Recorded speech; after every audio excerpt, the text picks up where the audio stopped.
Hello everyone, আসসালামু আলাইকুম। আমি মুর্শেদা আলিয়া। আমার চ্যানেল বি উইথ আলিয়া থেকে আপনাদের সবাইকে আবারও আমন্ত্রণ জানাচ্ছি। কাছে দূরে যে যেখান থেকে আমার এই ভিডিওটি দেখছেন, আশা করছি সবাই ভালো আছেন, সুস্থ আছেন এবং নিরাপদে আছেন। তো সকালবেলা ব্রেকফাস্ট তৈরি করছি। আজকে হচ্ছে সাইন আর শামস ওরা হচ্ছে ম্যাগি নুডলস খাবে। তো ওরা ম্যাগি নুডলসটা এভাবেই খেতে পছন্দ করে, তো আমি সেভাবে করে দিচ্ছি। আর সাইফ হচ্ছে আর একটু সকালের দিকে কলেজে গিয়েছে, ওর কলেজে কিছু একটা কাজ আছে। আর ওদের বাবা হচ্ছে সাতকে গিয়েছেন। আর আমি হচ্ছে সকালে ঘুম থেকে উঠে প্রথমে গ্রিন টি নিয়েছিলাম শুধু, তারপরে হচ্ছে ঘর দূর একটু গুছগাছ করে নিলাম, কিচেনটা পরিষ্কার করে নিয়েছি। এরপরে হচ্ছে ওদেরকে এখন ব্রেকফাস্ট করে দিচ্ছি। ওরা একটু দেরিতেই ঘুম থেকে উঠেছে, সাইনের স্কুল বন্ধ এখন পূজার জন্য। আর এখানে হচ্ছে আমার একটা ভাবি, বেবি ভাবি, উনি গরম গরম পিঠাগুলো পাঠিয়েছেন, তো আমি একটা টেস্ট করে দেখলাম। আর এখন শামসকে দিয়ে দিয়েছি, ও আবার এই পিঠাগুলো খুব পছন্দ করে। আর এটা হচ্ছে মুয়েসলি, এটা আমি আমার জন্য এনেছি। সব সময় হচ্ছে কর্নফ্লেক্সটা খাই, তো এখন ভাবলাম যে একটু রুচি পরিবর্তন করা দরকার। একই জিনিস বারবার খেতে আসলে ভালো লাগে না। আর আমাকে ডক্টর বলেছেন একটু খাবার দাবার কন্ট্রোল করার জন্য, ভাত আর রুটি যেন অ্যাভয়েড করি, সেই জন্যই এটা এনেছি। এটা হচ্ছে ফ্রুটস আছে এটার মধ্যে, তারপর ওটস আছে, তারপর হচ্ছে কর্ন আছে, অনেক কিছু আছে, সেই জন্য ভাবলাম যে এটা একটু ট্রাই করে দেখি। এটা এমনিতেই খাওয়া যায় দুধ দিয়ে অথবা ইয়াগর্ট দিয়েও, এটা কিন্তু ট্রাই করা যায়। তো দুপুরে ভাতের পরিবর্তে আমি আজকে এটাই নিচ্ছি। তো আজকে আমি এটা হচ্ছে মিল্ক দিয়ে ট্রাই করব, পরে আরেকদিন অন্যভাবে ট্রাই করে দেখব। আজকে মিল্ক দিয়ে দেখি কীরকম লাগে খেতে।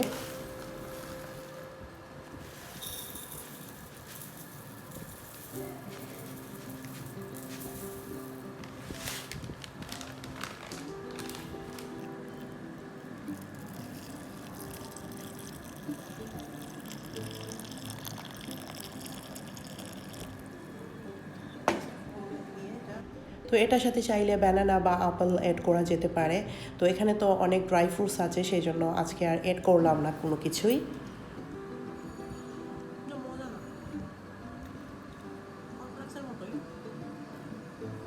তো এটা খুব যে মজা ছিল সেটা বলবো না, তবে এখানে যে ড্রাই ফ্রুটসগুলো ছিল সেটার জন্যই আমার এটা বেশি ভালো লেগেছে।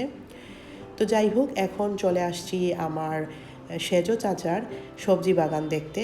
তো আমার ফ্যামিলির প্রায় সবাই হচ্ছে গাছ পাগল। আমার বাবা চাচারা সুযোগ পেলেই এরকম সবজির বাগান করে থাকেন। আর আমরা ভাই বোনেরাও সবাই গাছপালা অনেক পছন্দ করি। যদি বাসার সামনে জায়গা নাও থাকে, বারান্দার মধ্যে হলেও আমরা গাছ লাগিয়ে ফেলি। তো চাচার সবজি বাগানে অনেক ধরনের সবজি লাগানো হয়েছে। এটা সম্ভবত সিমের গাছ। তো চাচা এখানে থাকলে ভালো হতো, বলে দিতে পারতেন কি কি গাছ এখানে লাগিয়েছেন। তো এসে হচ্ছে চাচাকে পাইনি, তো আমি নিজে নিজেই একটু ভিতরে ঢুকে এগুলো দেখছিলাম, আর অনেক ভালো লাগছিল। আর এখানে সম্ভবত লাই শাক আর লাল শাকের বিচি লাগানো হয়েছে। আমি দেখে জাস্ট বলছি, ধারণা করছি। কিছুদিন পরে যখন এগুলো একটু বড় হবে, তখন আমি আবারও আসবো এগুলো দেখার জন্য। তখন হয়তো এই বাগানটাকে আরও বেশি সুন্দর লাগবে এবং ভালো লাগবে দেখতে।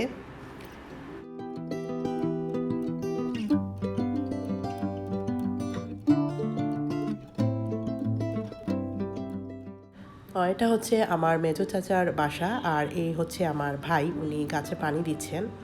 তো ওরা হচ্ছে অনেক সুন্দর ফুলের গাছ আর পাতাবাহারের গাছ লাগিয়েছে।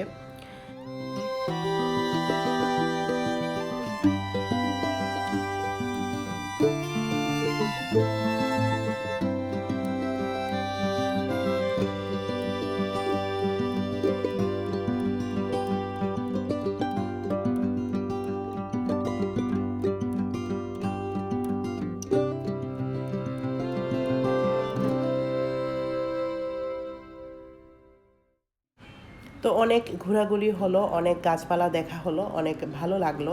তো এখন হচ্ছে বাসায় চলে যাব, বাসায় গিয়ে কিছু কাজ আছে। আর আজকে হচ্ছে দুপুরে যে রান্না করেছিলাম সেটা দিয়ে রাতে চলে যাবে, সেই জন্য আর রাতের বেলার জন্য রান্না করা লাগবে না। আর দুপুরে কি রান্না করেছিলাম সেটাও আজকে আর আপনাদের সাথে শেয়ার করিনি। সব সময় একটা জিনিস শেয়ার করতে আসলে আমারও ভালো লাগে না, আর আপনাদেরও হয়তো দেখতে ভালো লাগবে না। তো সবাইকে নাস্তা করিয়ে ফেললাম বিকেলের, করানো শেষ হয়ে যাওয়ার পরে ভাবলাম যে এখন হাতে কোনো কাজ নাই, একটু দই বসিয়ে নেই। তো আমি তো হচ্ছে সবসময় টক দই বসাই। টক দই বসানো একদম সহজ, শুধু দুধের মধ্যে 2-1 চামচ টক দই দিয়ে দিলেই কিন্তু এটা সুন্দর বসে যায়, যেটা আমি গত একটা ব্লগে আপনাদের সাথে শেয়ার করেছিলাম। তো আজকে ভাবলাম যে মিষ্টি দইটা তৈরি করে ফেলি। তো মিষ্টি দইটা তৈরি করার জন্য আমি এখানে 1 লিটার দুধ নিয়ে নিয়েছি, আর এখন দুধটাকে চুলায় জাল দিতে বসিয়ে দিয়েছি। আর এটাকে নেড়ে নেড়ে জাল দিতে হবে, না হলে উপরে সর পড়ে যাবে, আর সর পড়ে গেলে কিন্তু দইটা দেখতে একদম ভালো লাগবে না। তো এখানে হচ্ছে আমি 2 টেবিল চামচ চিনি নিয়েছি এই 1 কেজি দুধের জন্য, আর হচ্ছে এখানে গুঁড়ো দুধ নিয়েছি আমি প্রায় 4 টেবিল চামচের মতো। তো অনেকেই হচ্ছে এখানে গুঁড়ো দুধের বদলে কনডেন্স মিল্ক অথবা হরলিক্সও দিয়ে থাকেন। তো আমার কাছে গুঁড়ো দুধ দিতেই বেশি ভালো লাগে। তো আমি এখন দুধ দিয়ে এই গুঁড়ো দুধটাকে ভালো করে গুলিয়ে নিচ্ছি একটা চামচ দিয়ে, না হলে এটা আবার গুটলি বেঁধে যেতে পারে।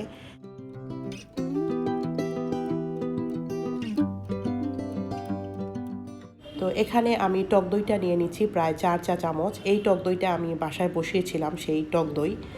আর যে কোনো দই তৈরি করতে হলে কিন্তু অল্প একটু টক দই লাগেই, যেটাকে হচ্ছে বীজ বলা হয়ে থাকে।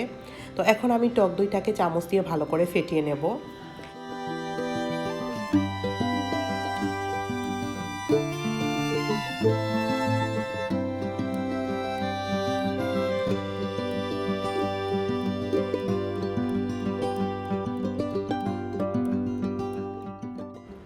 তো টক দইটা ফেটিয়ে নিয়ে আমি এক সাইডে সরিয়ে রাখবো। আর দুধ যেটা জাল দিতে বসিয়েছিলাম সেটা এখনও চুলায় আছে, তবে চুলার আঁচটা আমি একদম কমিয়ে রেখেছি। এই অবস্থায় এখন আমি দুধের মধ্যে চিনিটা দিয়ে দিচ্ছি। চিনি দিয়ে চিনিটাকে ভালো করে দুধের সাথে মিশিয়ে দেব। আর এখানে 1 লিটার দুধ কিন্তু কমানোর দরকার নাই, জাস্ট একবার বলক উঠেছে আর তারপর হচ্ছে আরও একটু সময় আমি প্রায় 10-15 মিনিটের মতো চুলার জাল কমিয়ে তারপর এটা চুলায় রেখে দিয়েছিলাম, এভাবেই আছে। তো আরও প্রায় 5 মিনিট পরে আমি গুলিয়ে রাখা গুঁড়ো দুধটা এখানে দিয়ে এটাকে মিক্স করে নিয়েছি। আর এখন আমি চুলার জালটা একদম বন্ধ করে দিয়েছি গুঁড়ো দুধ মিক্স করে নেওয়ার পরে।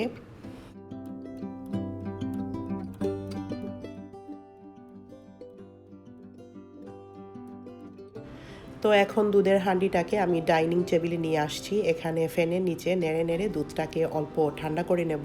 এটা একদম ঠান্ডা হওয়ার দরকার নেই, জাস্ট মিডিয়াম হিটের হলেই হবে। আর ওদিকে হচ্ছে যে বাটিতে আমি দইটা বসাবো, সেই বাটিটা যেখানে রাখবো সেখানে আমি একটা টাওয়েল বিছিয়ে নিচ্ছি, কারণ দইয়ের বাটিটাকে টাওয়েল দিয়ে ঢেকে তারপর হচ্ছে গরম স্থানে রাখতে হবে।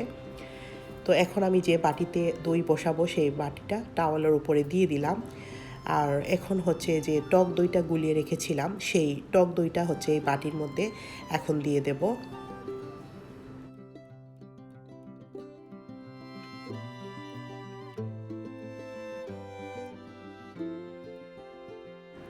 তো এখানে আমি একটা হুইক্স দিয়ে টক দইটা ভালো করে আবারও মিক্স করে নিচ্ছি। এর উপরে হচ্ছে আমি দুধটা ঢেলে দেব। আর দুধটা হচ্ছে এখন আমি হাতের আঙুল দিয়ে দেখে নেব এটা আঙুলটা সহ্য করতে পারে কিনা গরমটা। যদি আঙুল ডুবিয়ে রাখার মতো গরম হয় দুধ, তাহলে দুধটাকে এই দইয়ের মধ্যে দিয়ে দিতে হবে।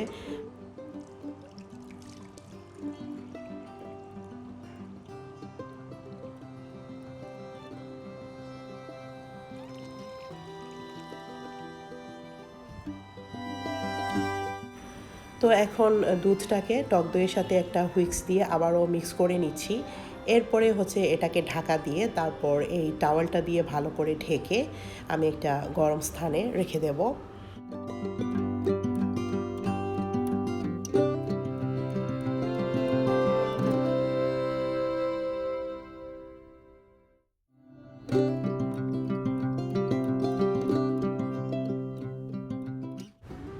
আমি কিন্তু এই দইটা ওভেনের মধ্যে দিচ্ছি না, আমি একদম সনাতন পদ্ধতিতে এই দইটা বসাচ্ছি। তো আমার কিচেনে চুলার সামনে যে কভারটা আছে সেখানেই আমি এই দইটা রেখে দিচ্ছি, কারণ এই জায়গাটা অনেক গরম থাকে।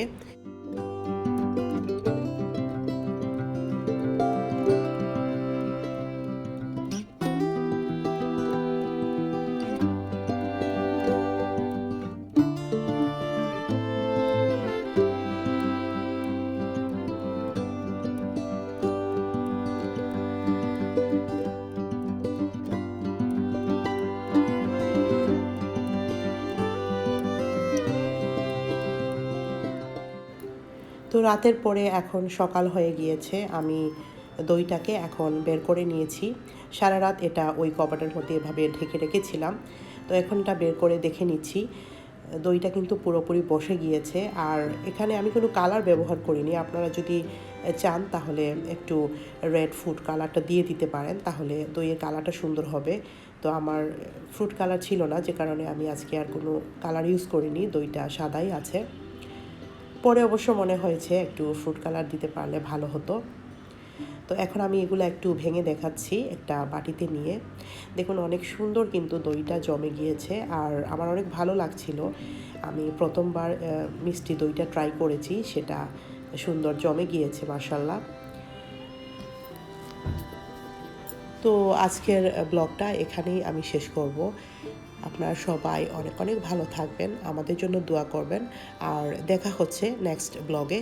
আল্লাহ হাফেজ।